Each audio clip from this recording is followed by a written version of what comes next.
बहुत समय पहले इज़राइल देश में डेविड नाम का एक छोटा बच्चा रहता था। वह बैतलहम शहर में रहता था और 8 भाइयों में सबसे छोटा था। डेविड कोई सामान्य बच्चा नहीं था। उन्हें अपने पिता की भेड़ों की देखभाल का काम सौंपा गया था। वे अपने दिन और रात वहीं बिताकर यह सुनिश्चित करते थे कि खेतों को कोई नुकसान न पहुंचे। यह आसान काम नहीं था, खासकर जब जोखिम हो। शेरों और भालुओं ने उसे निशाना बनाया, लेकिन दाऊद एक निडर आदमी था। उसने उन्हें केवल अपनी लाठी और गोफन से ही खदेड़ दिया। अपने झुंड को बचाने के लिए दाऊद को अपनी वीणा बजाने में मजा आता था।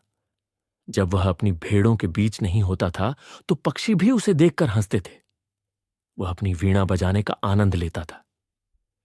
जब वह अपनी भेड़ों के बीच नहीं होता था तो पक्षी भी उसके उत्तम वादन को सुनने के लिए रुक जाते थे।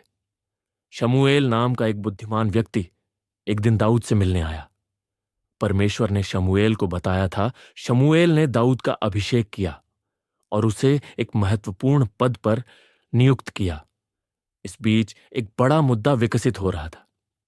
पास की एक घाटी में इस्राएलियों और पलिश्तियों, उनके विरोधी, दोनों ने युद्ध के लिए तैयार हो रहे थे। गोलियत पलिश्तियों का राक्षसी योद्धा था।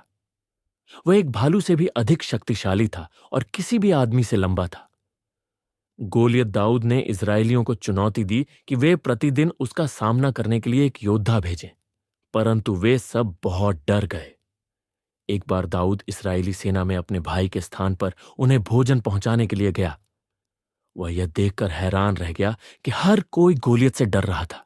डेविड ने घोषणा की, मैं गोलियत से मुकाबला करूंगा। जब मैं अपनी भेड़ों की रक्षा कर रहा था तब भगवान ने मुझे भालू और शेरों से सुरक्षित रखा। वह अब मेरी रक्षा करेगा। दाऊद को राजा से कवच मिला, लेकिन यह बहुत भारी था। दाऊद ने केवल कुछ पत्थरों और अपने गोफन का उपयोग करने का निर्णय लिया। दाऊद ने एक उठाया